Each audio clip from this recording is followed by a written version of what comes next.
The terminal buzzed with the steady rhythm of travelers. Announcements echoed. Luggage wheels hummed across polished tiles, and the scent of coffee floated from nearby kiosks. It was just another day at the airport.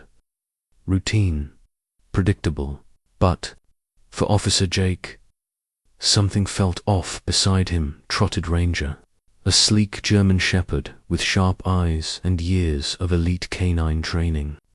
Ranger had been with Jake for 4 years, deployed on narcotic sweeps, bomb threats, and crowd control.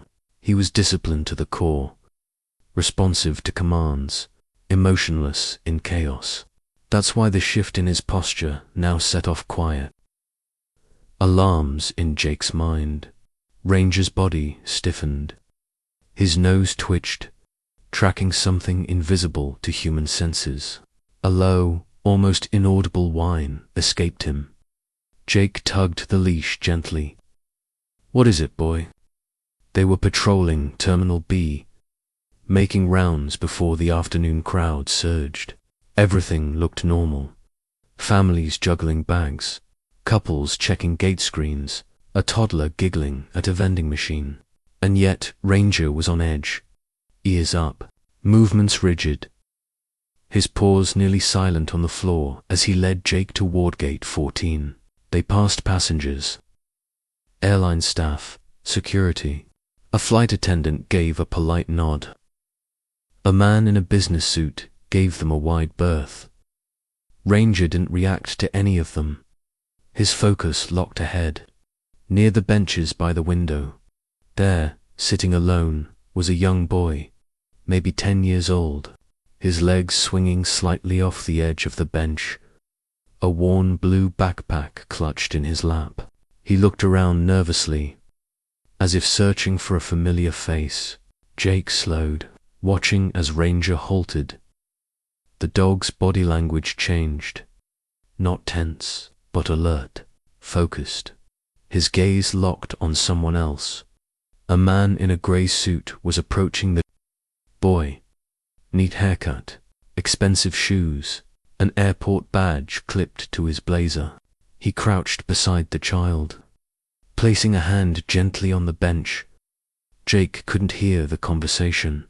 Not yet, but he saw the boy nod slowly inside his chest. An old instinct sparked.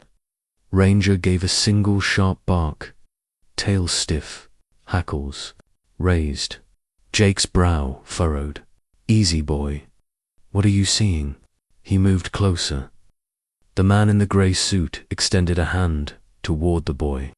The boy hesitated, but then slid off the bench, taking a tentative step forward. That's when Ranger snapped. With a deep snarl, he pulled hard on the leash, nearly jerking Jake forward. He barked again, louder this time, causing a few heads to turn. Ranger, heel. Jake barked. But the canine didn't obey. His stance was aggressive, not random, like he'd identified a clear threat. And Jake, heart now thumping, started to wonder, what if Ranger was right? "Sir, I need you to step back." Jake's voice was calm, but there was a steel edge to it now. He approached the bench with measured steps, Ranger still straining at the leash. The German shepherd's bark had drawn the attention of nearby passengers, a few of whom had stopped mid-step, eyes wide. The man in the grey suit looked up, smile polite but eyes unreadable. He stood smoothly, slipping his hand into his pocket. "Is there a problem, officer?" he asked, his voice coated in professionalism. Jake glanced at the boy, who looked frozen in place, his small fists still clutching the straps of his backpack. "My dog seems to think so," Jake replied, not breaking eye contact. The man chuckled lightly. "I was just helping the child. His mother asked me to find him. She was delayed at security and wanted him escorted to her gate." Jake's eyes narrowed. Ranger's growl rumbled louder, now low, guttural, insistent. The dog's entire body was trembling with tension. His eyes never left the man. Something was wrong. Deeply wrong. Jake had worked with Ranger long enough to know the difference between aggression and alarm. This wasn't misbehavior. It was a warning. Mind showing me your credentials? Jake asked firmly. The man blinked, hesitated, a beat too long, of course. He reached for his badge, flipping it open just briefly. Jake barely got a glimpse, but something about it didn't feel right. The logo was generic. No last name, no agency ID. Before he could respond, the man turned toward Ethan again. Come on, son, your mom's waiting. No. Ranger's bark exploded. In one violent surge, the dog tore free. The leash slipped from Jake's grip like a whip. Passengers screamed as Ranger lunged, barreling between the man and the boy. The gray-suited figure stepped back, startled, his polished composure cracking. Ranger didn't bite. Not yet, but he stood protectively in front of Ethan, his growls turning to sharp, repeated barks. He was a barrier now, eyes blazing, ears locked forward. Control your animal, the man shouted, stepping back further. Jake moved fast, hand on his radio. This is Officer James K-9 Unit. I need backup at Gate 14. Possible child abduction attempt. That one word, abduction, hit the crowd like a ripple through still water. Ethan's lip trembled. He said my mum sent him. But she told me not to go anywhere. She did the right thing, kid, Jake said, stepping between them. The man's polite act had vanished. Now his lips were pressed in a thin, tight line. His fingers twitched near the handle of his briefcase. Jake saw it, so did Ranger. Step away from the boy, Jake commanded, voice cold.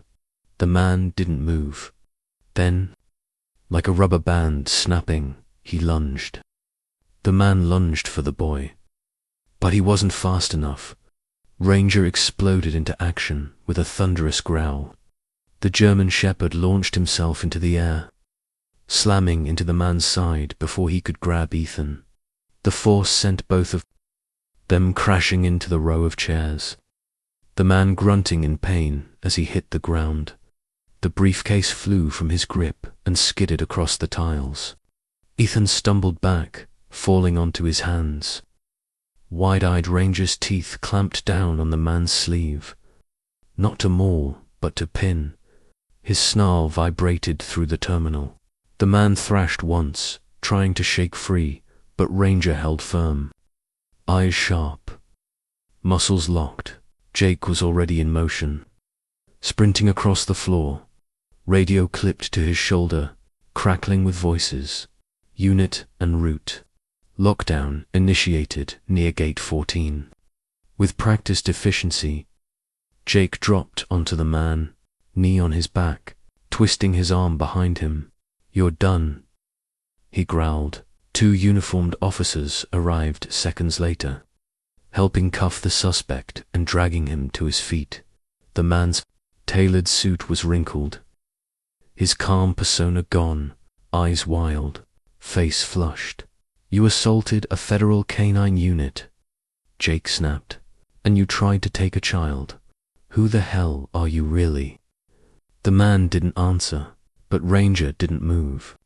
He stood over Ethan protectively, still growling softly, watching every twitch from the man until he was finally led away. The terminal buzzed with stunned silence. People stared, whispered, some even clapped in disbelief. Ethan looked up at Jake, tears clinging to his lashes. He knew, the dog, he knew something was wrong. Jake crouched beside him, patting Ranger's side. He always does. Within minutes, airport security had sealed off the area, and a full investigation began. The man's fake credentials were confiscated. Inside the briefcase, officers found a change of clothes, burner phone, forged documents, and a one-way ticket under a different name. "He's no employee," one officer muttered. This guy was planning to vanish with the kid. Jake felt a chill in his spine. Human trafficking, right here, in broad daylight, disguised under a suit and a smile. Just then, the crowd parted, and a woman burst through, breathless, her face pale with panic. "Ethan," she cried. Ethan turned, and in an instant, mother and son were in each other's arms. She dropped to her knees, holding him tightly, sobbing. "I told you I'd wait," he whispered through tears. "I got stuck. Insecurity. I was trying to get to you." Her voice cracked. Jake gave her space, but stayed close, Ranger still at his side. When she finally looked up, her eyes locked on the dog. "He saved him," she whispered. "Didn't he?" Jake nodded. "He disobeyed orders, and it's the best decision he's ever made." Later, once things had calmed, Ethan knelt beside Ranger and threw his arms around his thick neck. "You're not just a police dog," he whispered. "You're my hero." Ranger closed his eyes, leaning into the boy, tail wagging slowly. Jake stood nearby, watching the scene with quiet pride. Back at the precinct, writing his report, Jake would write a single line that summed up everything. The K9 acted against command, and in doing so, saved a life. Protocols mattered. Training was essential. But sometimes, the truest heroes are the ones who follow their hearts, even if they wear a badge on 4 legs.